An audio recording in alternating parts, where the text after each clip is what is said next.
back to Love Your Food.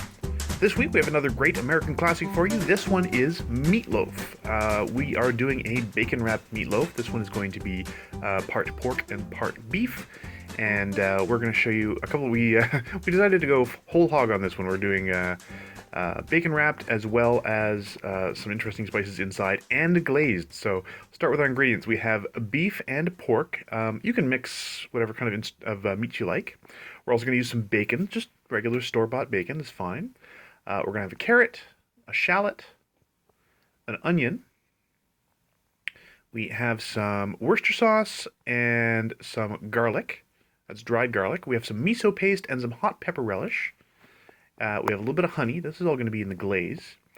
We're going to make a panade out of breadcrumbs and cream. We're also going to add an egg just to help bind everything together in there.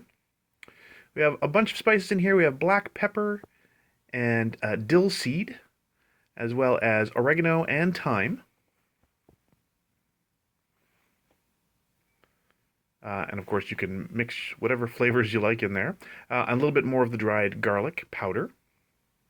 And we're going to start by making our panade. So this is to keep the mixture a little bit moister while everything's going together in our meatloaf. You may remember we used this in our meatball recipe last year. This was a technique just to keep everything moist, and it really helps to keep it all juicy. So we're just going to mix that together and set it aside. We want that to bloom a little bit before we add it to our mixture. So make sure you get all those breadcrumbs into your panade. And we are going to just set that aside while we take care of everything else. So we're going to start with the shallot. Now, we're going to use a little bit of an interesting technique here. We're going to grate the shallot and the onion. You may remember we've done this in the past. But we're going to also strain it. We want to separate the juices. And we're going to use the juice that we strain out in the glaze. But we're also going to use the grated onion and shallot in the meatloaf. So you see here we're grating the onion. We just finished grating the shallot. So you just want to use good fine strainer. Doesn't matter if you get a little into the bowl. We're going to take care of that later. So you can grate that all the way down to the root. And then get as much as you can off of the grater into your strainer.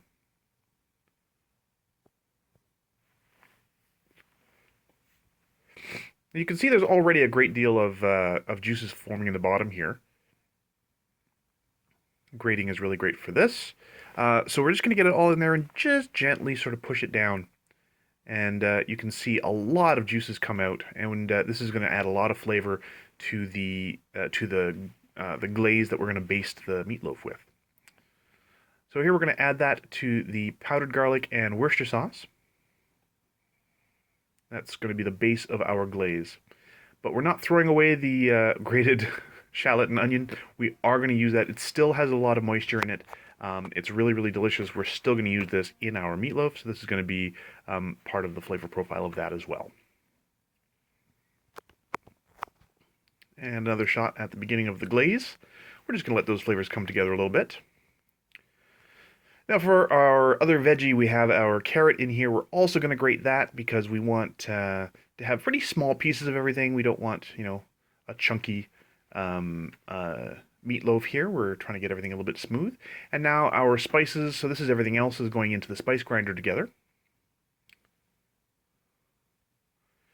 And we're just going to grind that until it is good and a nice fine powder. You want to make sure it's not going to have big chunks of black pepper or anything in there. So you can see there, good and even grind in there. We're just going to make sure we get all of it out of there.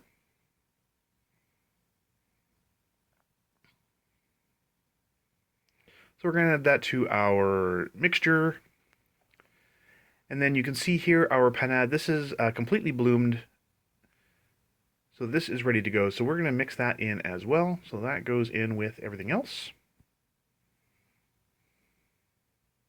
At this point, it doesn't have to look particularly good. There's no particular order that anything has to happen in. And we're going to add our egg. So that is all ready to go. The next step for this is going to be adding the meat. But first, what we want to do is make some preparations for the meatloaf to land on. So we're taking this is just a regular bread pan, just a non-stick metal bread pan. We're going to just take a Sharpie and make the outline of that on a piece of parchment. Then we're going to flip it over. So this is the side we haven't drawn on. And we're going to make our bacon wrap for the meatloaf. We do like to use just a regular store-bought bacon for this because it's cut very, very thin, which is great for this because it sort of crisps in the oven.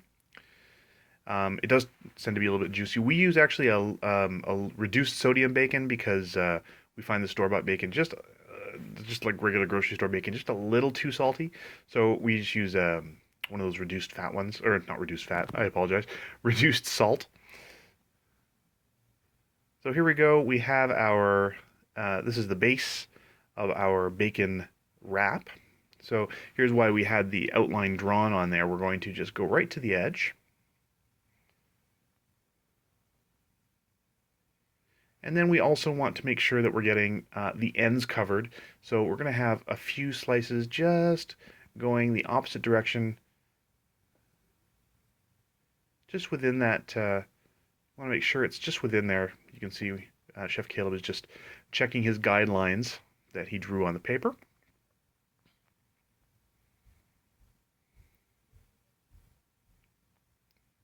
And then once that's all together, we are ready to go. So that is all set.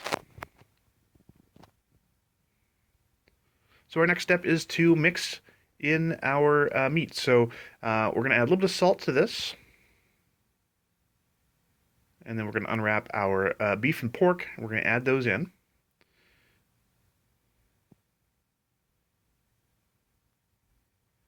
Get everything a little pre-mixed to make sure it's slightly combined. It just makes things a little easier once you've added your meat.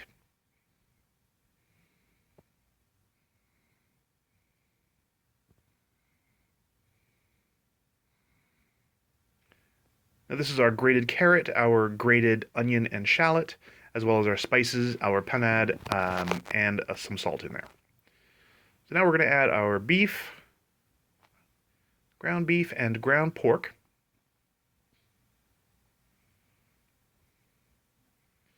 If you want to use lamb, you can use lamb for this as well.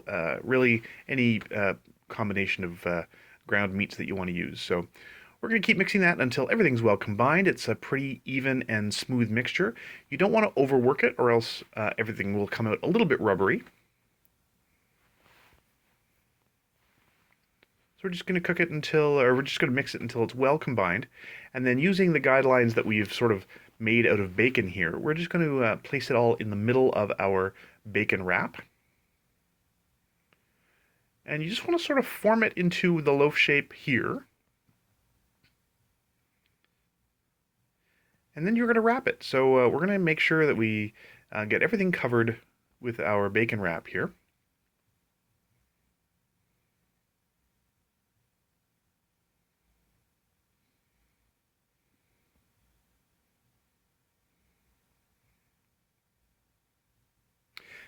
The other thing about the nice thin bacon that we get is that it crisps up nicely in the oven while it's baking on top of your meatloaf. And of course that fat is going to render into the meatloaf as well, making everything a little juicier. It's going to give you that nice bacony flavor as well. So there we go. We have everything wrapped up. So now we're going to grab you can see here everything is covered. So now we're going to grab that baking pan, the bread pan. And we're going to put it so that the outline lines up with the bread pan. Now you may need a little bit of finagling. We just want to shape it a little bit before we put it in the oven. So you want to just sort of gently massage it down into the bread pan so that it fills all the corners. You don't have any gaps or anything. And then once it's pretty much filled the bread pan, you've got it all to all the corners, we're going to get out our baking sheet that's covered with another piece of parchment.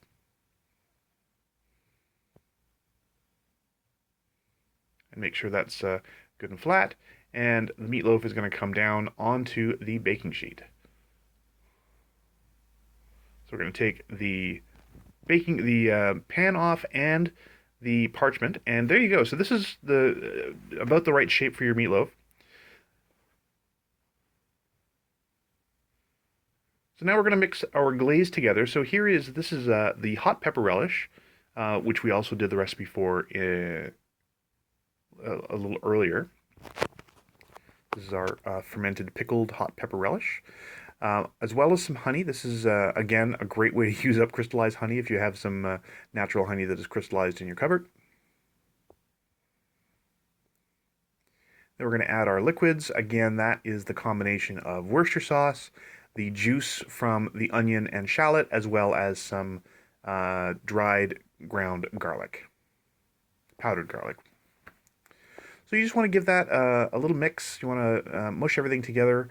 At first, it's going to be a little bit clumpy and chunky, but everything should sort of melt together and blend once you've got all those chunks put away, sort of broken up.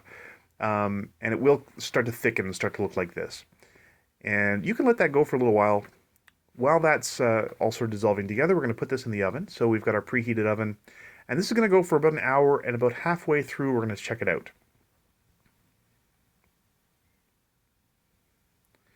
So it's been about half an hour so far. So now we're going to take it out, just see where we're at. You can see the shape is relaxing a little bit. That's not a problem at all. A lot of liquid is coming out. Don't worry about that. It's going to absorb some of that back at the end of the process. Also, some of it's fat that you just don't want to eat anyway. And now's a great time to start adding our glaze. So it's been sitting for about half an hour. We give it another mix, and then we're just going to grab our basting brush here and give the outside of our meatloaf a nice little coating of this glaze. Now, because we use that hot pepper relish that we made, and that is made with ghost and scorpion chilies, it is quite spicy, and it did add a real kick to the whole dish, which was very enjoyable, very, very nice. If you don't like spicy foods, of course, you're not obligated in any way to use pepper relish or anything like that. So you can see we have half an hour left. And after that half an hour is done, it's looking about like this. So this is not yet ready. It's not cooked yet. It's you really have to get it to the proper internal temperature. All the instructions are going to be in the description below. But now's a great time to finish putting our glaze on here. So the bacon's starting to crisp up a little bit on the outside, and that glaze is really sort of soaking in and adding a lot of flavor to everything. So we're just going to keep adding this. We're going to get all of the rest of it on here.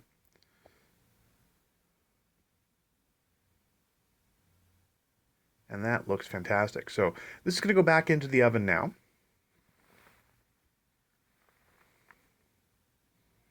Very carefully, because again, there's a lot of juices in the bottom. And we're going to put that in for another half an hour.